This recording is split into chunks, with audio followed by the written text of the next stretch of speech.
Olá pessoal, eu sou o professor Adriano Viário e aqui junto com o Fábio Catani começamos mais um episódio do Batcast, sempre um oferecimento de Great Job Comunicação Visual que vocês encontram no Instagram ou por greatjobcomunicação.com.br. Catani, faça as honras da casa. Professora doutora Lúcia Campos Pelanda, reitora da Universidade Federal de Ciências da Saúde de Porto Alegre, doutora em pediatria infantil, que por si só já é um desafio gigantesco, cientista e uma das maiores referências que nós temos, não apenas no âmbito da saúde coletiva aqui no Rio Grande do Sul, mas também uma referência em relação ao período pandêmico em que continuamos vivendo. Eu, como professor de pré-vestibular, me acostumei muito a chamar a UFSPA de fundação. Sempre tive essa característica desde a época em que nós tínhamos o vestibular conjunto, URGS e fundação, e depois quando a fundação migrou para um vestibular próprio, que foi o único momento em que nós tivemos filmes obrigatórios, como O Nome da Rosa, tivemos o Memórias do Cárcere e tivemos a leitura obrigatória do Príncipe de Maquiavel. Olha só, uma exigência muito significativa, muito interessante, que demonstra exatamente essa conexão da universidade com a sociedade rio-grandense. Então, a primeira coisa, Lúcia, fale-nos um pouco da tua trajetória de formação, esses desafios de trabalhar com cardiologia pediátrica, e depois nós vamos falar sobre os grandes desafios de ser uma reitora de universidade pública no Brasil, uma mulher cientista, uma mulher reitora, uma mulher de luta dentro da sociedade. Então, nos fala um pouquinho, porque tem uma história tua que me chamou muito a atenção sobre uma operação feita por uma tataravó. E vamos ver se essa genética ela ajudou bastante dentro da tua composição e escolhas. Então, boa noite, bom dia, boa tarde, dependendo da hora que as pessoas forem escutar, né? Então, é muito legal estar aqui, fico muito feliz com essa oportunidade.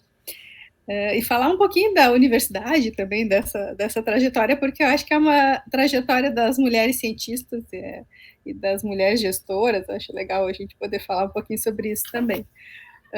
Eu sempre soube que eu ia ser professora, decidi que eu ia ser médica um pouquinho mais adiante, mas desde o começo do curso de medicina, eu tive uma oportunidade.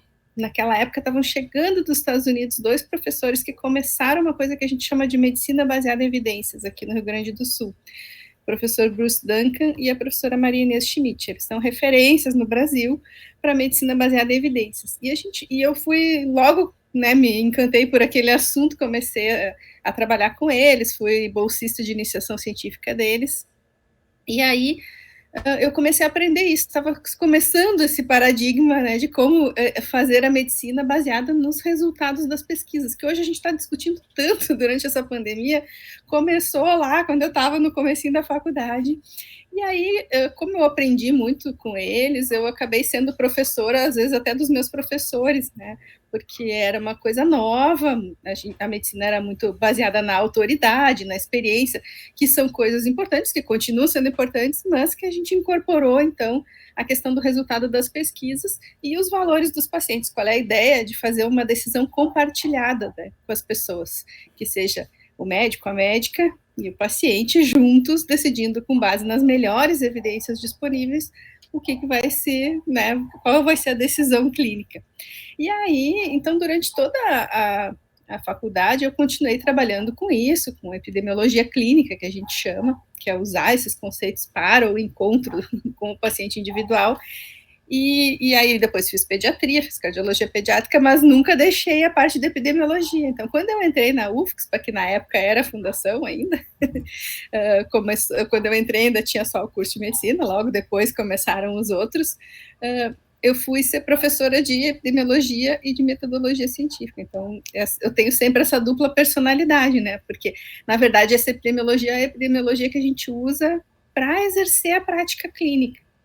E a gente descobriu agora durante a pandemia, a gente pensava que todo mundo fazia isso, a gente descobriu durante a pandemia que talvez ainda isso ainda esteja faltando na formação de muitos profissionais de saúde. Eu não sei. Vai embora. Não, vai embora. O que me chamou a atenção, o que colocaste aí, de estabelecer essa proximidade entre médico, cientista e paciente. Estabelecer, antes de mais nada, a construção de um elemento de empatia, a humanização permanente daqueles que já são humanos, né? Mas que a gente sabe que muitas vezes, dentro do tratamento da saúde, não apenas por médicos, mas dentro do exercício da profissão da saúde, muitas vezes os pacientes eles são desumanizados. A gente viu esses dias, até saiu uma postagem de uma residente, nem lembro em qual estado, que ela estava se queixando que entra uma paciente infartando, que faleceu, e que tirou o tempo de sono dela do descanso do plantão. Ou seja, aí a gente percebe que é a falência da empatia, e me parece que toda a constituição da medicina, desde a época da pédia grega, onde também eram as mulheres que cuidavam das crianças, a pédia, a planície, lá no átrio, na espécie do jardim, esse era o componente que mais aproximava esse cuidado, esse zelo das crianças e a humanização que o próprio cuidado que a medicina traz, né? É fundamental, nós estamos discutindo muito isso, assim, como resgatar essa parte da arte da medicina, porque ao mesmo tempo em que a medicina precisa ser baseada nas evidências, também precisa ser baseada, centrada na pessoa, né? Precisa ter a empatia, precisa ter o cuidado. Então, tem sido uma discussão bem interessante. Como é que a gente vai resgatar isso? Será que a gente ensina empatia? Eu acho que sim, acho que a gente consegue ensinar empatia. E, principalmente, a gente consegue dizer o que é importante, dar exemplos, né? Então, sim, essa forma de praticar medicina é uma forma que junta todas essas coisas. Não é nem receita de bolo, só o resultado da pesquisa, até porque a gente sabe que as pesquisas, a gente precisa ter uma interpretação crítica, não é só pegar qualquer artigo de qualquer lugar e dizer é isso que eu vou fazer, a gente precisa avaliar criticamente. E com toda essa questão que está acontecendo agora, né, da informação estar disponível para todo mundo, isso também mudou um pouquinho a dinâmica da relação profissional de saúde paciente, ou médico-paciente, porque antes era aquela autoridade, o médico sabia tudo e o paciente só tinha que acatar. Agora, o paciente tem a informação também. Então, é mais importante também que o paciente saiba avaliar criticamente o que está acontecendo para ajudar na decisão. Então, também traz, o fato de ter mais informação também traz mais responsabilidade. Doutora, eu queria trazer uma comparação, olha só a minha petulância, fazer uma comparação do seu cargo com o meu cargo. Eu sou diretor de colégio particular. E por que eu quero trazer essa comparação? Na verdade, eu quero lhe dizer que eu jamais pensei que eu fosse estar sentado na cadeira de diretor meio a uma pandemia. E isso mexeu completamente com a vida de um colégio, sobretudo em 2020, com uma confusão de hibridismo em 2021 e com uma responsabilidade com toda uma comunidade escolar por estar à frente daquele espaço, tendo que tomar decisões, tendo que se colocar a favor ou contra decisões do Estado, né? Nas esferas municipal, federal, estadual, enfim. E eu queria lhe perguntar, essa ficha, ela demorou para cair quando a senhora se viu assim, bom, eu sou uma reitora de uma universidade de ciências da saúde e nós estamos no meio de uma pandemia. Porque a minha ficha eu sei como caiu e sei muito bem o que tudo isso mexeu comigo. Eu queria ouvir o seu relato sobre este momento. Bom, primeiro, por favor, né, não me chama de senhora, que a gente está aqui na conversa bem informal. Ok. Eu acho, assim, na nossa formação, na formação da saúde, a gente já está preparado para emergências, né? Está preparado para a pior tragédia que possa acontecer, principalmente na epidemiologia, a gente sempre trabalha com cenários possíveis. Então, quando começou lá no finzinho de dezembro de 2019, aquela coisa dos casos lá na China, a gente já começou a ficar atento, bom, será que vai chegar, né? E aí, janeiro, acompanhando, fevereiro, no final de fevereiro, a gente já sabia que ia ter alguma coisa, né? Fizemos um evento na UFSC, trouxemos o pessoal da Infecto, pessoal da Vigilância de Porto Alegre, e já começamos a nos preparar, assim. Eu lembro que teve a última reunião presencial antes da gente parar tudo, né? A gente fez os cálculos, viu aquela questão da curva, viu o que estava acontecendo, e foi incrível, assim, porque todo mundo estava muito focado, bom, agora vamos enfrentar. E eu lembro de um professor que disse, vamos começar a produzir álcool gel, né? Vamos transformar o laboratório do curso de farmácia em fábrica de álcool gel. E aí alguém comentou, mas é perigoso, será que não tem que ficar em casa e tal? E ele disse, não, se esse vírus me encontrar, eu quero que esse vírus me encontre trabalhando. Aquilo me chamou muita atenção, assim, porque foi uma resposta muito forte da nossa comunidade, né? Por ser a única universidade especializada em saúde, as pessoas realmente se dedicaram, assim, entraram naquela fase inicial ali, foi super bonito. Começou logo uma pesquisa, o comitê científico se formou no estado, e aí o professor Pedro Halal, o professor César Vitor começaram uma pesquisa lá na UFPEL, convidaram a gente para participar aqui em Porto Alegre, foram 11 cidades, né, do Rio Grande do Sul. Então logo começou, e aí a gente foi fazer o cadastramento dos voluntários, e assim, em pouquíssimos dias a gente tinha mais de 1.000 voluntários para tudo, né, para o álcool gel, para as pesquisas, para a campanha de vacinação da gripe, antes de ter a vacinação da Covid. Então foi uma resposta super bonita, e eu acho que foi bem o que a gente sempre estuda, né, a gente está sempre preparado para as emergências, e foi bonito, assim, nem deu tempo de pensar muito, assim. Acho que depois de um tempo, e eu lembro bem quando foi uma fala das nossas lideranças, né, dizendo que não era nada, e a gente sabendo que ia ser alguma coisa, ali que eu acho que bateu, assim, um cansaço mesmo, porque foram vários dias sem parar, e aí quando começou aquela conversa de que não ia ser nada, a gente sentiu, todo o nosso trabalho foi em vão, e porque a gente poderia acabar com isso rápido, né, e no fim deu no que deu, estamos até hoje. Isso a gente nunca imaginou, nem na projeção mais pessimista, assim, ali em 2020, a gente imaginava que estaria hoje conversando ainda sobre pandemia, né?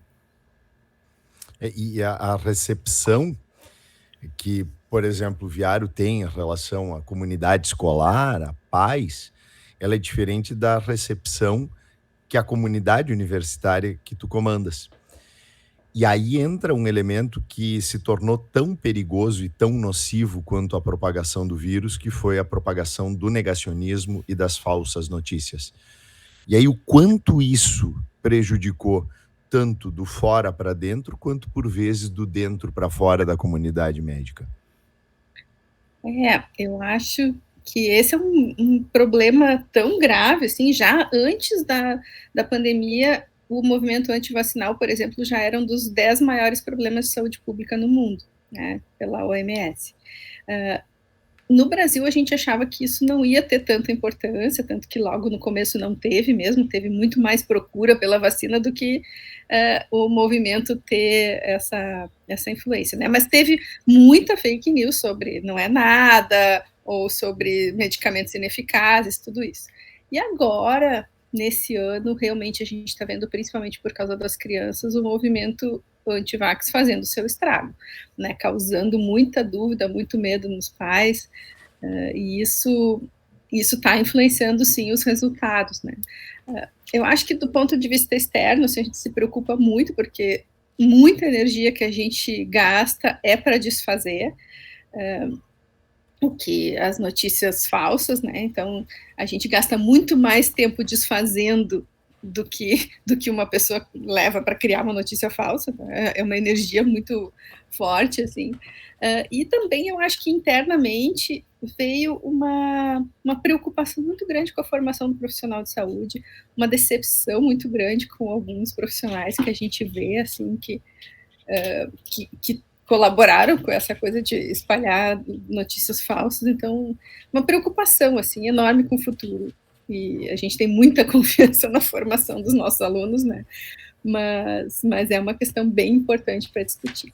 E, claro, né, em relação à comparação da escola com a universidade, os adultos têm uma capacidade, né, na universidade só temos adultos, têm uma capacidade diferente de aprender no ensino remoto e tal, mas chegou um momento em que não dava mais também, ninguém aguentava, nem sendo adulto, nem criança, nem ninguém, porque os cursos da saúde são muito práticos, né? Então, a gente nunca pararam os estágios de último ano, nunca pararam essas atividades assim essenciais, né, as atividades de pesquisa sobre Covid e tal, mas teve uma hora assim que os alunos que entraram, por exemplo, em 2020, que não tinham ainda atividade prática, eles não conheceram a universidade, né? Então é muito frustrante, assim, muito difícil. Sabe, Lúcia, que eu recebo também por trabalhar com pré-vestibular já há 25 anos, eu recebo dos ex-alunos dos cursos em que eu trabalho, Mótola, o Total, eu recebo exatamente esse tipo de relato e de muita frustração, de gente assim que ficou 3, 4, 5 anos lutando para entrar numa universidade, ainda mais uma universidade federal e tão almejada quanto é a de Ciências da Saúde de Porto Alegre, e de repente atravessa quase 1 ano e meio sem se sentir estudante de medicina, né?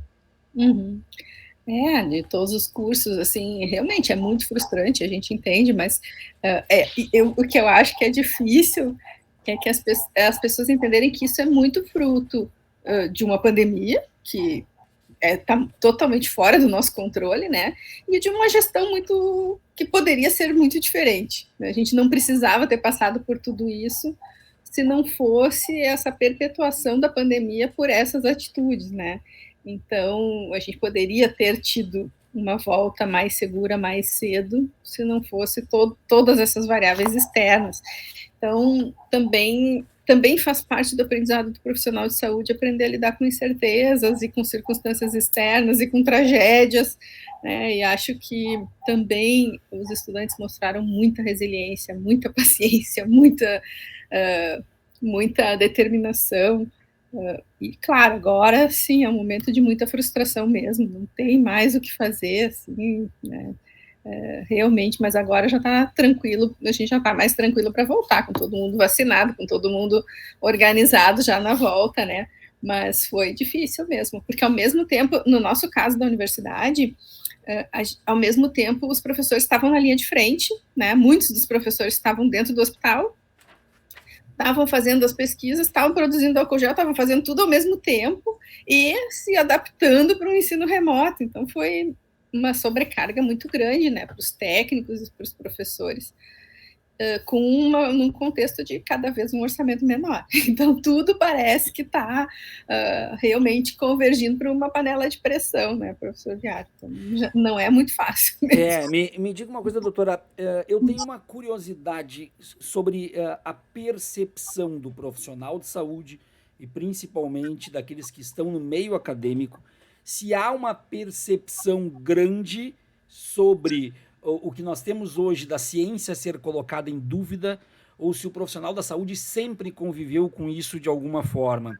Porque eu e o Catani, como professores de história, esses dias eu estava brincando aqui, eu não sei com qual entrevistado que era, mas eu estava brincando aqui que nós, na história, nos acostumamos a ensinar que no passado as pessoas eram contra a ciência.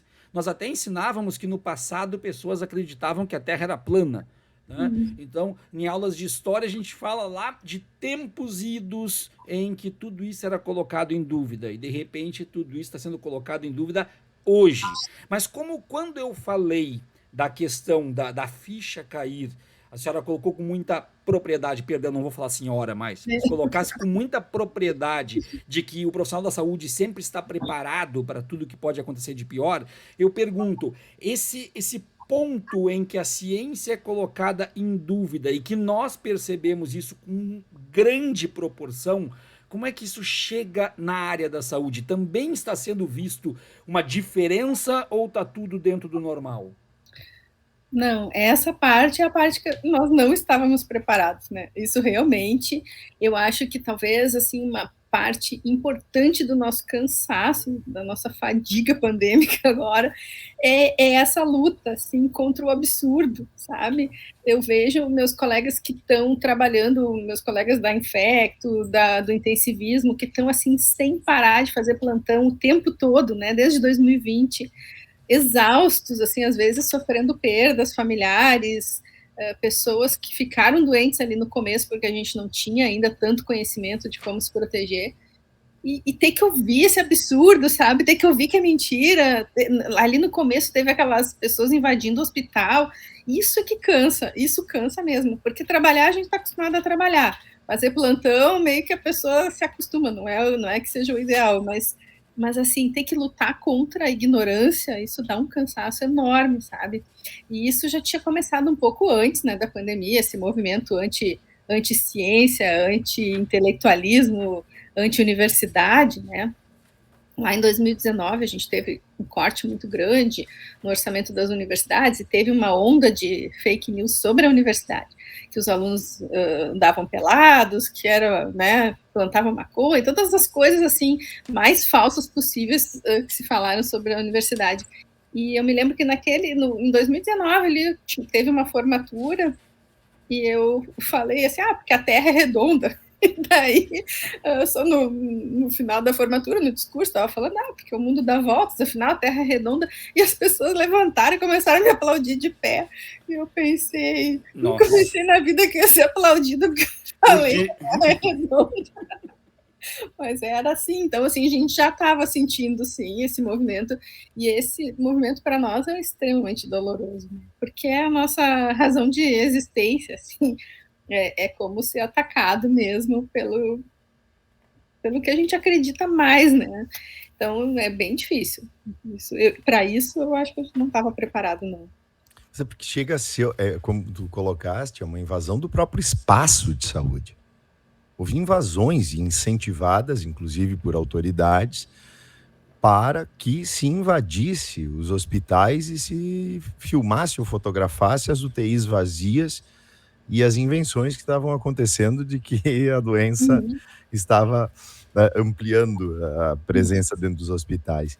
E isso deve ser uma das coisas mais chocantes, porque é mais ou menos como eu ter uma sala de aula invadida por alguém que protesta por uma tentativa que eu estou fazendo de preparação. Isso é uma coisa que ultrapassa qualquer limite do bom senso, e aí entra um perigo, porque quando a sociedade aceita que o limite do bom senso seja quebrado, esse limite deixa de existir. E aí, até que se definam os novos limites, a ameaça se torna real para todos aqueles que tentam produzir a ciência, a cultura, o saber dentro desse país, né? Eu achei interessante, nada a ver, uma digressão aqui, mas também cabe no nosso modelo. Eu achei interessante, esses dias eu estava vendo uma entrevista com terraplanistas. O Catani sabe que eu gosto de ver essas loucuras. Assim, o Viário, né? Ele tem uns gostos ecléticos. Exatamente. Aí eu estava vendo uma palestra com terraplanistas e eu achei engraçado, doutora. Eles disseram que eles iam começar uma turnê para levar o conhecimento da Terra plana por todo o globo. O globo, muito bem.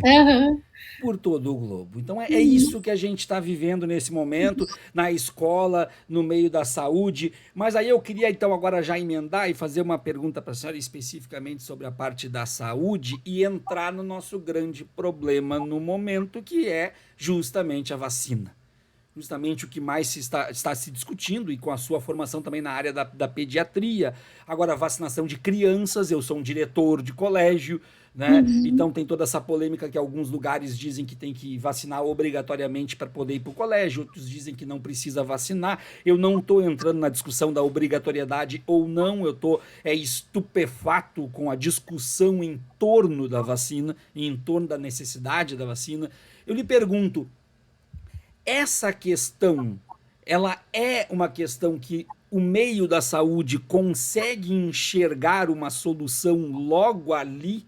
Ou isso é algo que parece que vai nos trazer ainda muitos problemas? Eu sei que tanto historiadores quanto cientistas não são futurólogos, né? Sei muito bem disso, ainda mais quando pergunto para um historiador o que ele acha que vai acontecer no futuro, a gente ri, né? Porque a gente estuda o passado. Mas eu queria lhe ouvir, essa polêmica toda de vacina, como é que isso chega até a reitoria, até a universidade como um problema real? Bom, acho que o primeiro problema real é que fake news em saúde matam, né? Então, a gente está vendo que as crianças estão internando mais, É óbvio que as crianças internam muito menos do que os adultos, elas têm doença menos grave que os adultos desde o começo, mas agora elas estão muito suscetíveis porque elas não estão vacinadas ainda. Então a gente está vendo os números aumentando. Hoje saiu um estudo do grupo da URGS, da professora Suzy Kamei, do Ricardo Pinbecker, estimando o número de vidas que podem ser perdidas, né? Que se a gente acelerar a vacinação, a gente pode evitar 430 mortes de crianças, né, de 5 a 11 anos, porque a gente já teve mais de 1.000 mortes de crianças pequenas, né, no Brasil, porque ainda não tinha vacina, mas isso numa época em que elas ainda estavam em casa, estavam mais protegidas. Agora, na escola, sem vacina, com todas as outras pessoas vacinadas, o risco vai aumentando. E com esse movimento, assim, bastante preocupante de incutir medo nos pais, né? Porque a gente sempre teve uma cultura vacinal super forte, nunca ninguém duvidou da noção de ir levar o filho para se vacinar, inclusive a carteirinha de vacinação para entrar na escola é obrigatória, né? Também sem entrar na questão se deve ser obrigatório ou não, mas o que eu queria dizer assim é que a vacina não é experimental, a vacina já foi testada, a gente chama de experimental quando a gente está ainda na fase antes da aprovação, e a gente chama de experimental porque é o tipo de desenho de estudo a gente chama de experimental, nós temos que mudar essa palavra logo, porque dá uma impressão que é feito no laboratório, botar as crianças no laboratório, não tem nada disso, né, um estudo de vida real, em que as crianças tomam vacina ou placebo, ou os adultos, né, e isso já foi, já passou, já aconteceu, é uma tecnologia que a vacina foi desenvolvida muito rápido, não foi muito rápido, está há 10 anos sendo estudada essa tecnologia, né, e foi acelerada porque teve uma pandemia, né, eu não queria que as pessoas morressem mais, então teve uma colaboração muito grande de toda a ciência do mundo inteiro, todo mundo trabalhando ao mesmo tempo para conseguir chegar no número de pessoas que precisavam ser incluídas nos estudos. Então, teve pessoas incluídas aqui em Porto Alegre, no interior do Rio Grande do Sul, teve gente do mundo inteiro sendo incluída no estudo. Então, é por isso que ele saiu tão rápido, mas não porque foi pulada nenhuma etapa científica. Os estudos foram super rigorosos e os resultados são realmente impressionantes em termos de efetividade da vacina. Agora, também acho que falhou um pouquinho a comunicação de que a vacina ia resolver tudo, né? Porque acho que tinha uma ansiedade sempre tem uma ansiedade de simplificar as coisas, né? A vacina vai acabar com a pandemia. E a gente dizendo, não, a vacina sozinha não acaba com a pandemia, é vacina mais comportamento, né? Máscara, distanciamento, ventilação. E aí quando começou a vacinação, as pessoas começaram a liberar, tanto que houve uma série de surtos, assim, naqueles grupos que já tinham sido vacinados, porque as pessoas liberaram total, né? Então, é bem complexo, é bem difícil. A angústia da gente é saber que essas mentiras matam as pessoas, né? Então, acho que a gente vai ter que começar a estudar que nem eles estudam. Eles estudaram técnicas, né, para assustar. E a gente vai ter que começar a estudar como é que a gente se contrapõe. E às vezes eu já ouvi que, por exemplo, a vacina da AstraZeneca, ela produzia alguns efeitos em quem tomava e parecia até que a criatura febre, ficava mal.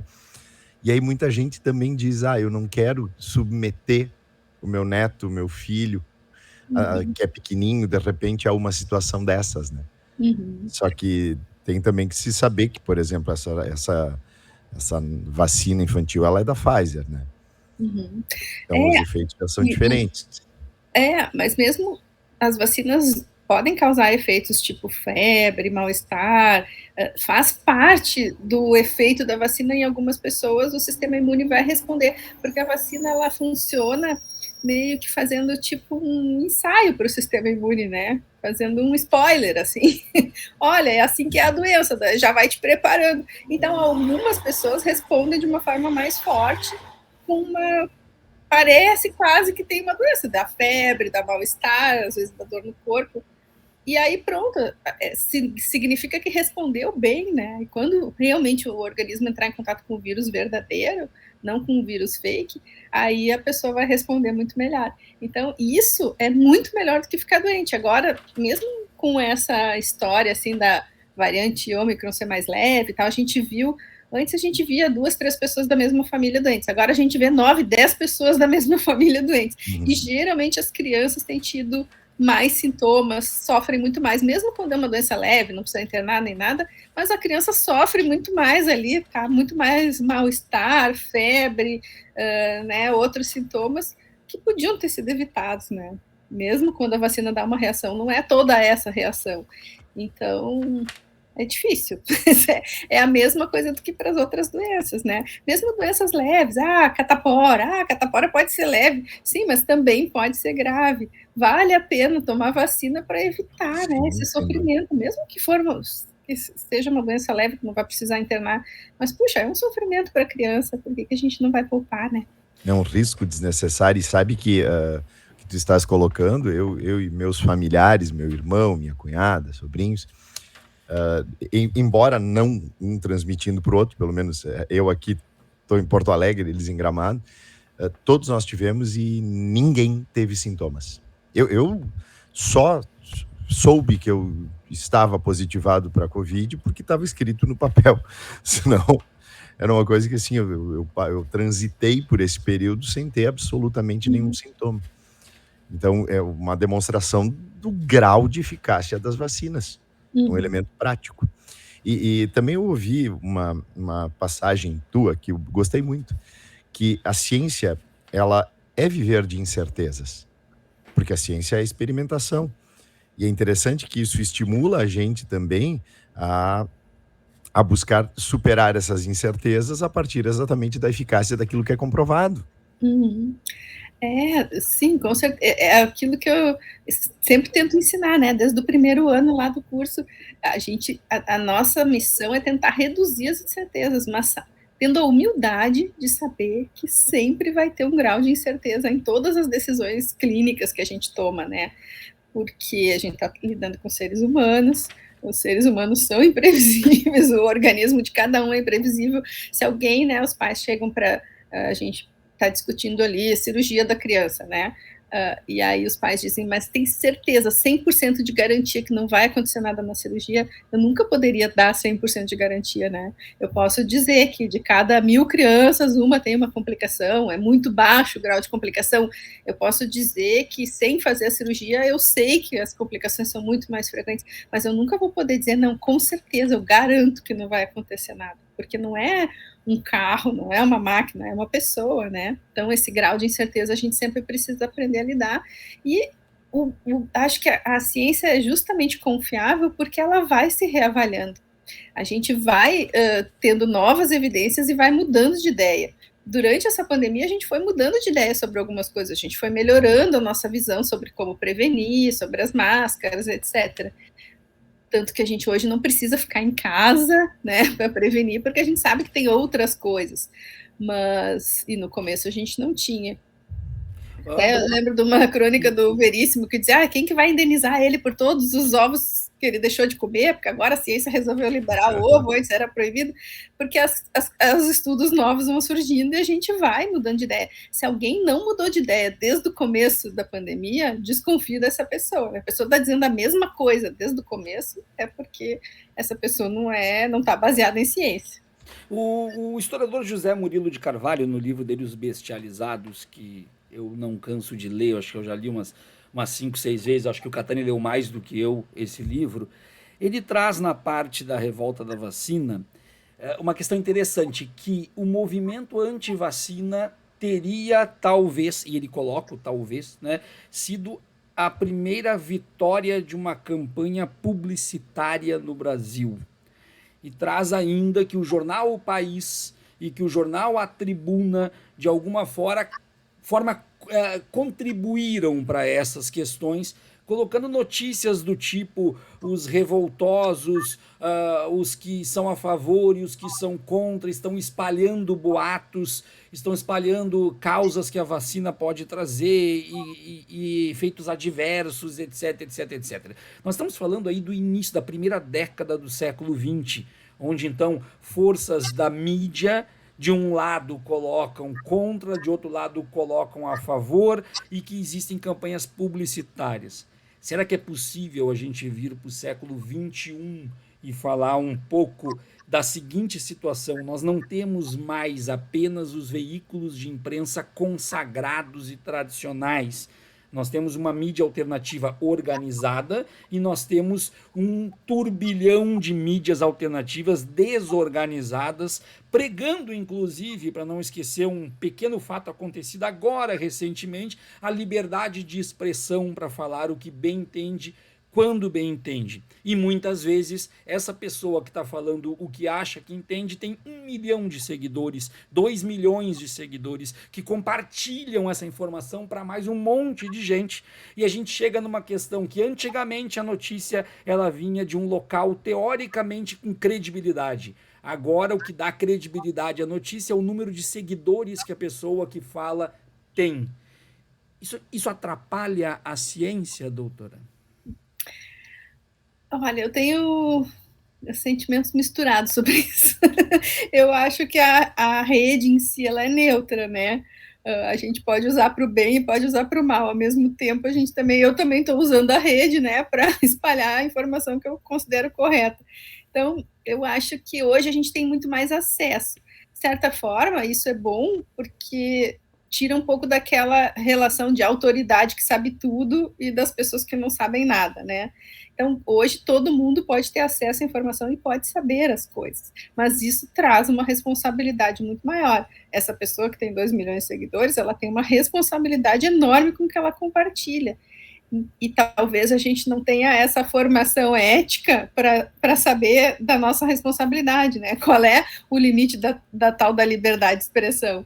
Então, talvez a gente esteja nesse período de adaptação, de entender qual é a nossa responsabilidade, de pensar que o que a gente diz tem consequências, e quando o que a gente diz é sobre saúde, pode ter consequências para a saúde das pessoas, pode ter consequências fatais, né? Quantas pessoas, eu me lembro de um jovem que tinha ido numa festa com uma caixinha de remédio que não funciona, estava ali no bolso, como se aquilo fosse um escudo, né? Uma festa até foi em Caxias, e então, aquilo ali, essa pessoa se expôs, né, desnecessariamente, achando que estava protegido por um remédio que não funciona, e foi se aglomerar ali, né, e eu lembro da mesma coisa de um jovem na UTI dizendo que se arrependia porque ele não tinha se cuidado.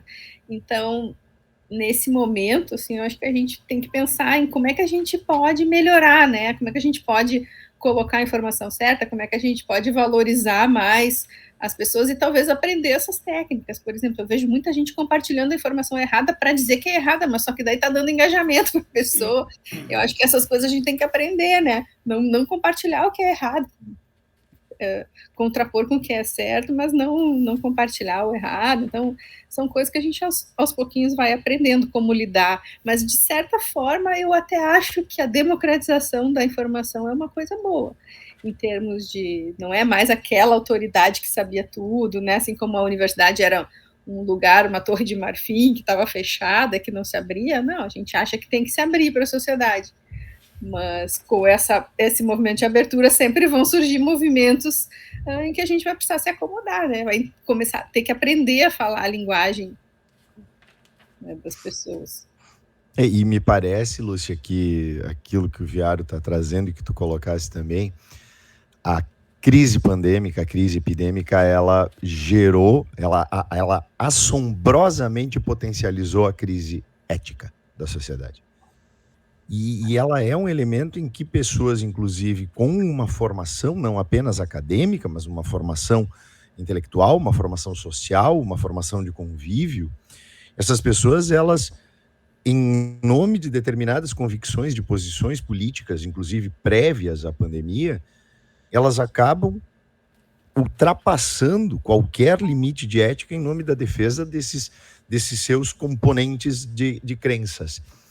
E muitas vezes até mesmo os profissionais da saúde, em nome exatamente dessa credibilidade em relação aos valores que consagraram durante não apenas processos eleitorais, mas processos sociais que se perpetuam, essas pessoas, elas conscientemente estabelecem a propagação de notícias falsas e dão ainda sustentação a esse tipo de indicação de remédio sem absolutamente nenhuma eficiência comprovada.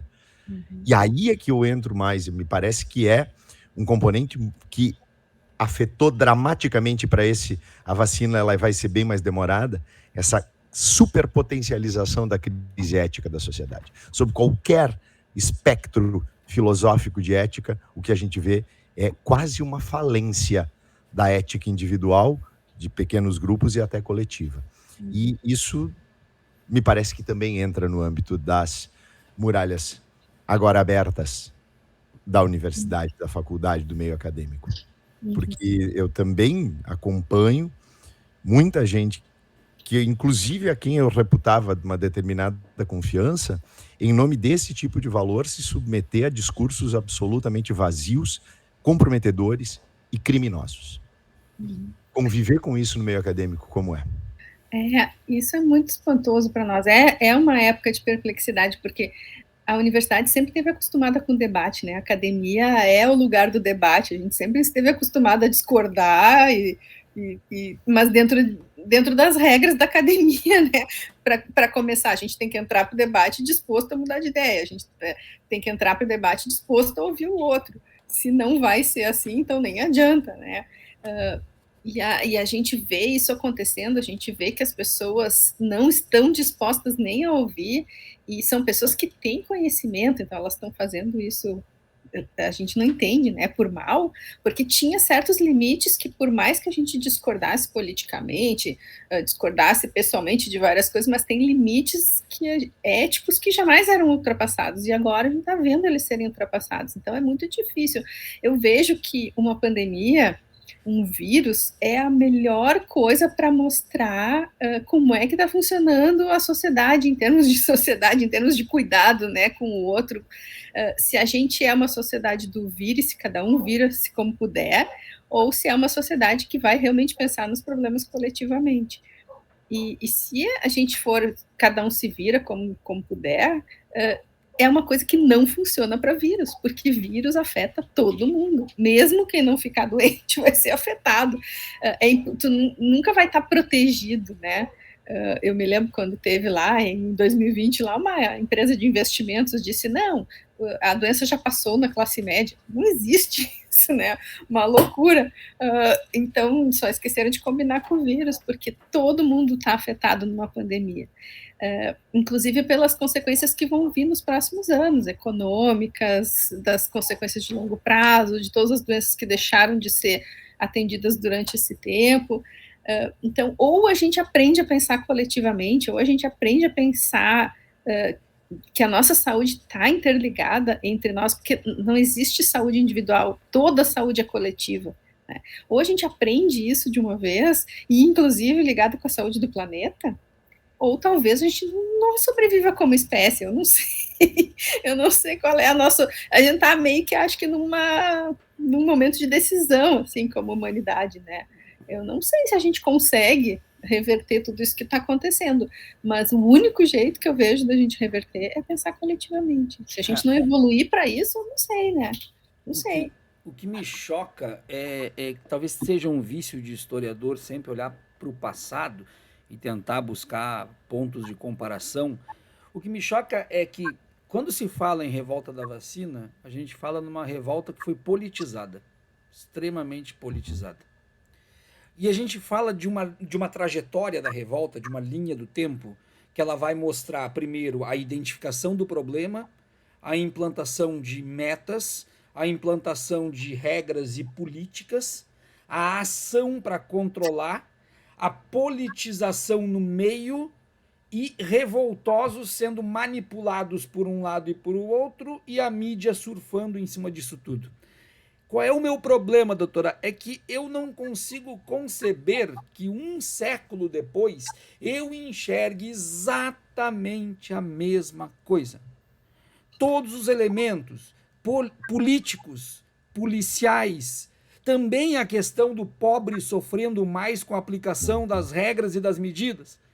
Também, nós temos um depoimento no jornal O País, ou na Tribuna, um desses, em que um político fala diante do corpo de um negro da favela que morreu porque não se vacinou, dizendo, pelo menos aí há um negro que morreu de forma digna. E isso saiu no jornal lá em 1904, 1905, 6, não lembro agora o ano exato. E aí eu estou em 2022 e o que eu estou vendo? uma revolta da vacina, sobretudo no meio virtual, politizada e com as suas camadas sociais e étnico-raciais. Aí eu sou obrigado a perguntar para a reitora da Universidade de Ciências da Saúde de Porto Alegre: a gente está parado no mesmo tempo? Nós somos homens de Neandertal que evoluímos na ciência, mas não evoluímos no comportamento? O que a senhora pensa disso? Lúcia, e antes, só mais um adendo. A revolta vacina se estebeleceu num contexto em que as campanhas higienistas e as campanhas eugenistas de fato produziam esterilizações massivas em determinadas camadas sociais, em diversos lugares. Então, quando se espalha a fake news de que se tratava de uma campanha de esterilização em massa, isso não era um universo tão distante daquilo que acontecia efetivamente. Não era o caso, evidentemente, daqui do Brasil. Mas hoje em dia se atribui isso a uma conspiração comunista internacional.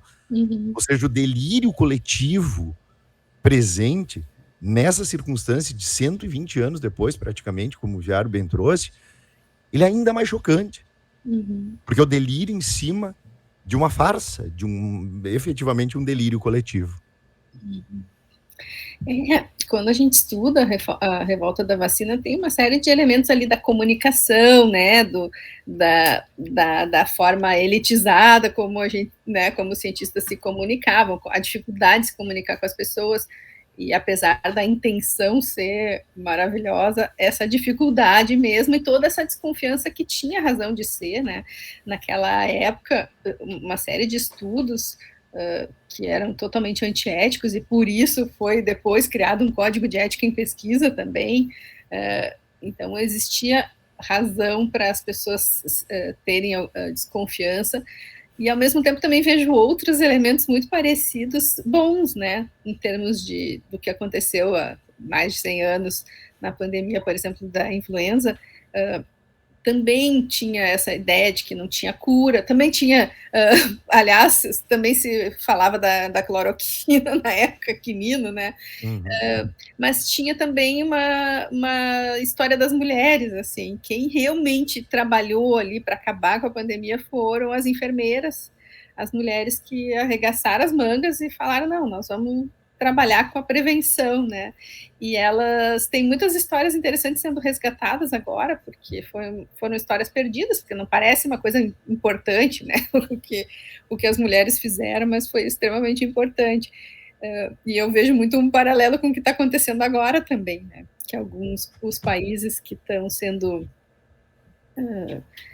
que as mulheres são gestoras, aparentemente estão tomando decisões com mais empatia, com mais... pensando mais, né, na questão da vida. Nova Zelândia, por exemplo.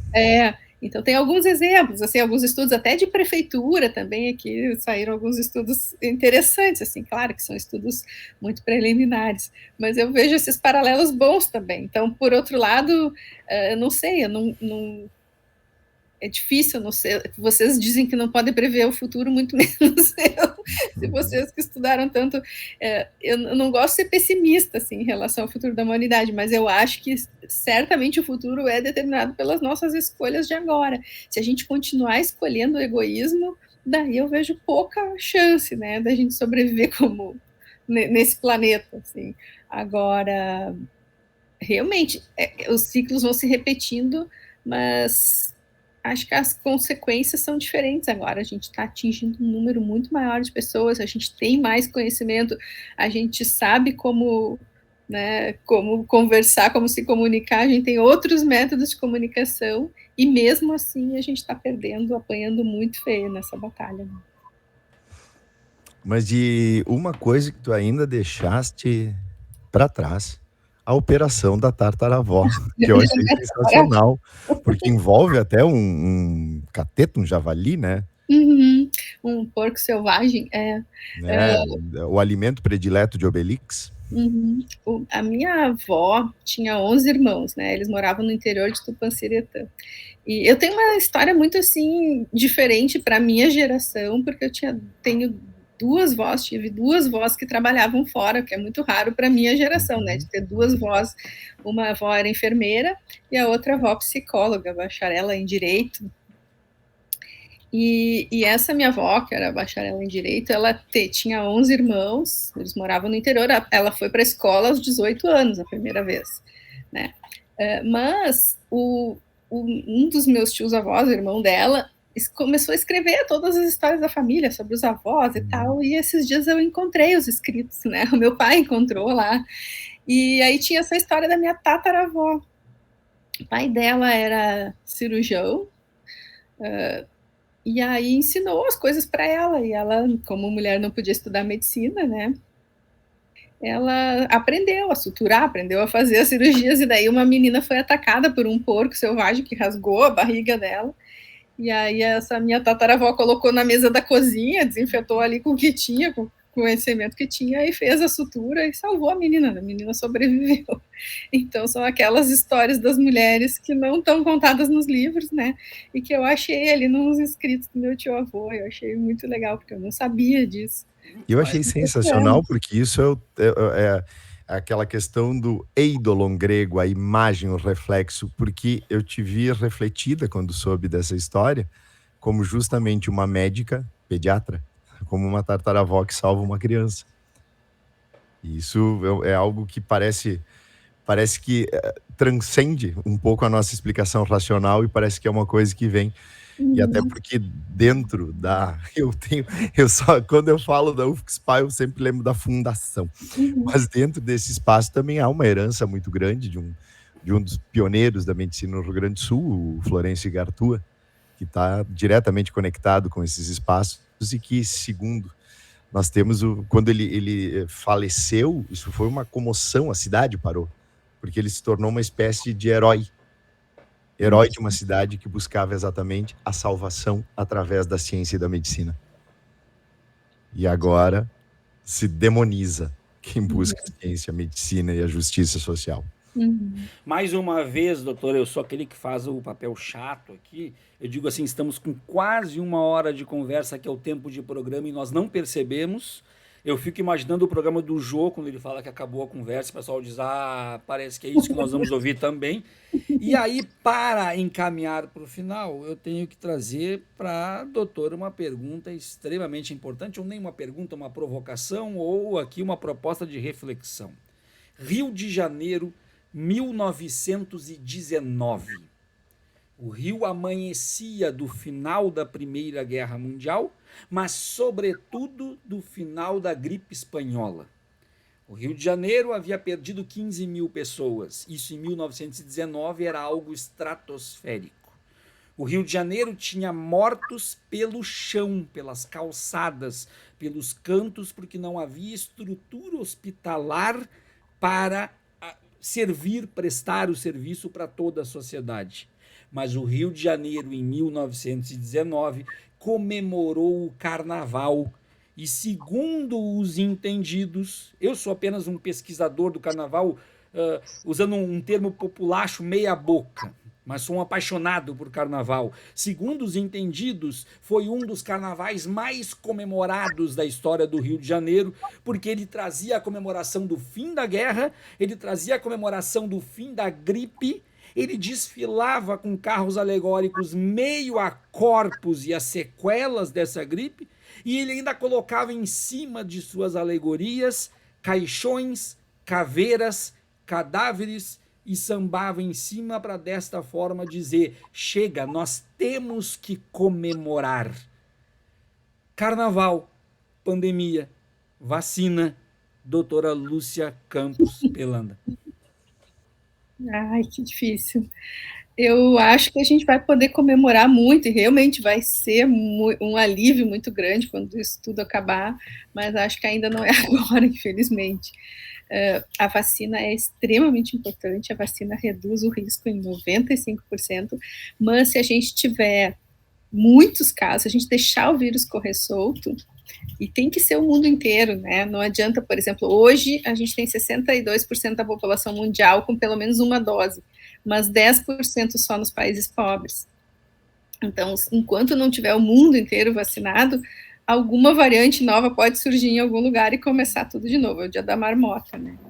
E E o carnaval de rua, de bloco, talvez seja mais tranquilo, mas em lugar fechado, aglomeração, eu acho que vai ser muito difícil. Então, eu não vejo ainda motivo para a gente comemorar.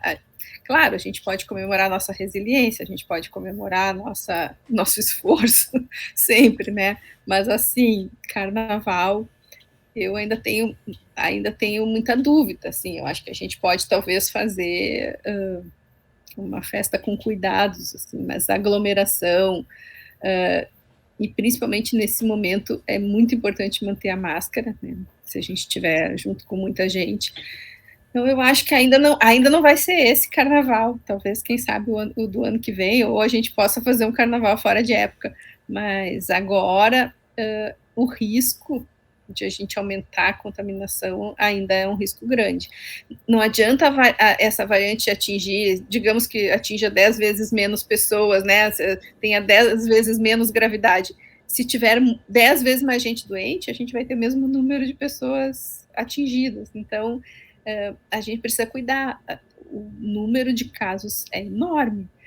A mortalidade é muito mais baixa do que nos outros picos, graças à vacina. Mas se a gente deixar correr solto, a vacina não segura.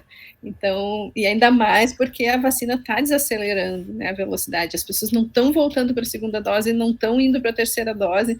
Então, isso é muito perigoso. A gente está num período de cuidado, assim. Eu gostaria de ter uma mensagem mais otimista. Eu gostaria muito que saísse o carnaval, mas eu tenho medo nesse momento, assim. Não acho que ainda não está conquistada a vitória. Eu estou dizendo seguidamente que estou usando a história do futebol. É como se a gente estivesse ganhando de 1-0 no primeiro tempo e resolvesse largar o jogo. Estamos ganhando, não precisa mais jogar. E aí se atira, e aí a gente sempre perde. A gente está apanhando sistematicamente desse vírus porque ele volta, né? Então a gente precisa jogar até o fim, sabe? Precisa cuidar até o fim, precisa manter a defesa até o fim, para não ficar levando goleada desse vírus, que é o que está acontecendo. E uma coisa, Lúcia, que me assustou foi justamente a confirmação do Intermed Sul esse ano. Ali para abril, maio, não lembro. Puxa vida, comunidade médica, não.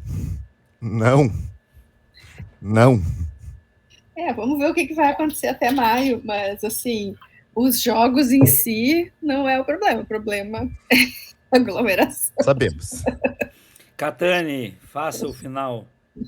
Então, Lúcia, uma belíssima aula que tivemos contigo, um papo extraordinário, extrovertido, um papo didático, que serviu muito e com certeza ele tem um serviço social que não apenas para nós trouxe essa prazerosidade, mas que vai também ter um reflexo entre aqueles que nos ouvirem, e espero que eles tenham também o juízo necessário para que a gente, como comunidade, dentro de um elemento cada vez mais empático, a gente possa superar esse terrível momento que jamais imaginamos que pudéssemos passar, né? Então, muito obrigado, Lúcia. Muito obrigado de coração. Foi uma honra, obrigada por estar aqui na galeria de convidados do Batcast, achei muito legal. Obrigada pelo convite. Nós falamos com a doutora Lúcia Campos Pelanda. Eu sou o professor Adriano Viário e junto com o Fábio Catani, esse foi mais um episódio do Batcast. Tchau, tchau!